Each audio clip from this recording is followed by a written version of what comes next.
इंसान की रूह जब जिस्म से आखिरी सांसें खींच रही होती है तो उसके वजूद पर 5 ऐसी खौफनाक मगर सच्ची आवाजें दस्तक देती हैं जिनसे दुनिया का कोई ताकतवर से ताकतवर इंसान नहीं बच सका। पहला मकाम, जब रूह गले की हड्डी तक पहुंच जाती है और इंसान की जबान बंद हो जाती है, उस वक्त एक आवाज गूंजती है, ऐ इंसान, तेरा वो ताकतवर बदन कहां गया? आज ये इतना बेबस और लाचार क्यों है कि तू एक तिनका भी नहीं हिला सकता। दूसरा मकाम, जब रूह इस वजूद को छोड़कर हमेशा के लिए परवाज कर जाती है और पीछे रह जाता है सिर्फ एक मिट्टी का ढेर, तब आवाज आती है, तेरी वो मालो दौलत कहां गई? वो बैंक बैलेंस, वो जमीनें जिनके लिए तूने हलाल और हराम का फर्क मिटा दिया था, आज वो किसके काम आ रही हैं? तीसरा मकाम, जब उस बेजान जिस्म का जनाजा उठाया जाता है, तब खामोशी को चीरती हुई एक आवाज आती है, आज तू इतने लंबे सफर के लिए निकल गया है जिससे लंबा सफर तूने आज तक कभी तय नहीं किया।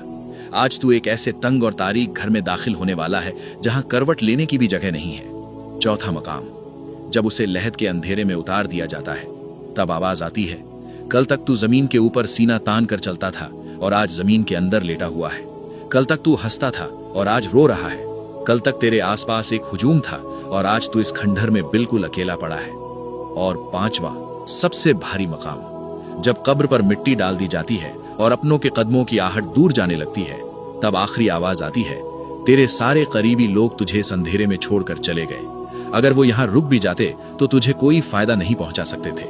अब तेरे पास सिर्फ तेरे आमाल हैं। हजरत मोहम्मद सल्लल्लाहु अलैहि वसल्लम ने फरमाया था कि इंसान के साथ 3 चीजें जाती हैं, 2 वापस आ जाती हैं और सिर्फ एक चीज कब्र में साथ रहती है। उसके घर वाले और उसकी दौलत वापस लौट आते हैं, सिर्फ और सिर्फ उसके आमाल उसके साथ उस अंधेरे में रह जाते हैं। जरा सोचिए, हमारे मुआशरे ने दौलत, गुरूर और दिखावे को ही जिंदगी का मकसद बना लिया है। भाइयों का हक मारना, रिश्तों को तोड़ना, ये हमारा कल्चर हो सकता है, लेकिन ये इस्लाम नहीं है। इस्लाम तो आखिरत की तैयारी का नाम है। जरा सोचिए, अगर आज हमारी आखिरी रात हो तो क्या हमारी तैयारी मुकम्मल है? मुझे आपसे एक वादा चाहिए, कमेंट सेक्शन में आज कोई दुनियावी बात नहीं होगी। कमेंट्स में अस्तगफिरुल्लाह लिखिए और अपने अल्लाह से अपने गुनाहों की माफी मांगिए। कमेंट जरूर कीजिएगा, क्योंकि क्या पता आपका लिखा हुआ ये एक लफ्ज कब्र के अंधेरे में आपके लिए रोशनी का जरिया बन जाए। और इस पैगाम को अपने दोस्तों तक जरूर पहुंचाएं। शायद आपकी वजह से कोई एक इंसान गफलत की नींद से जाग जाए और ये आपके लिए सदका जारिया बन जाए।